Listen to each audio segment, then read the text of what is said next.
Yak It To Me. Try Yak It To Me with no ads. Here, I want to give my own thoughts about the definition of progressive Christianity, as I understand the term, and apply it to myself.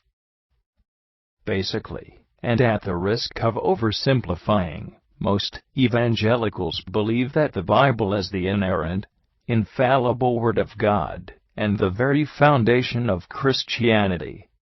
Of course, there are differences in the way infallibility is understood, and some conceptions are much more sophisticated than others.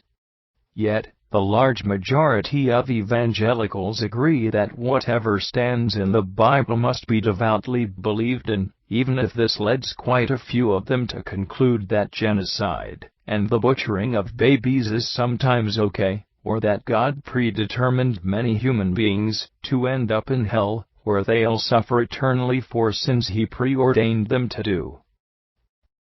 But they generally beg the question, if we found out that the God of an inerrant Bible is not only not superior to our greatest, most beautiful ethical ideas, but infinitely inferior to them, and, grading for the sake of the argument, that this being is real, why should we worship Him?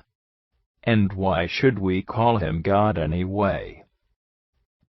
To my mind, both progressive and liberal Christianities begin with the realization that it is neither epistemologically nor morally permissible to believe everything standing in our favorite holy book without any kind of reality check.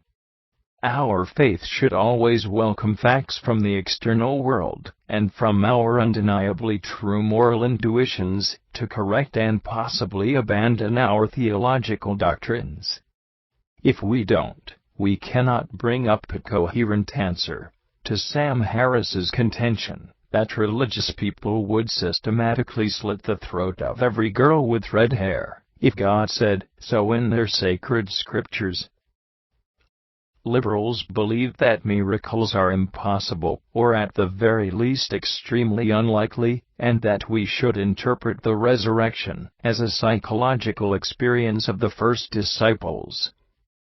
Many go as far as saying that God cannot be personal, even as a distant landlord, and that He has to be some kind of energy, or impersonal concept. Unlike them, progressive Christians do believe in the reality of a supernatural world, or are at the very least open to it, like in my case. But they don't view the Christian faith as fixed, unchangeable, but as constantly evolving as new data come in to correct and improve our beliefs. This raises an interesting question. If we've given up inerrancy, how can we make a difference between true and false beliefs about God?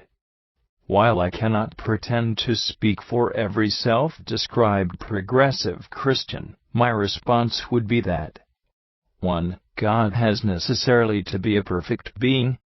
2. Despite all their flaws, humans are quite able to recognize goodness and perfection, and that's what makes us guilty, like Paul expressed it in Romans 2. Now, I welcome all your thoughts to this subject. Hopefully we'll have an enjoyable conversation. Brought to you by Yak It To Me. Voice of the Web.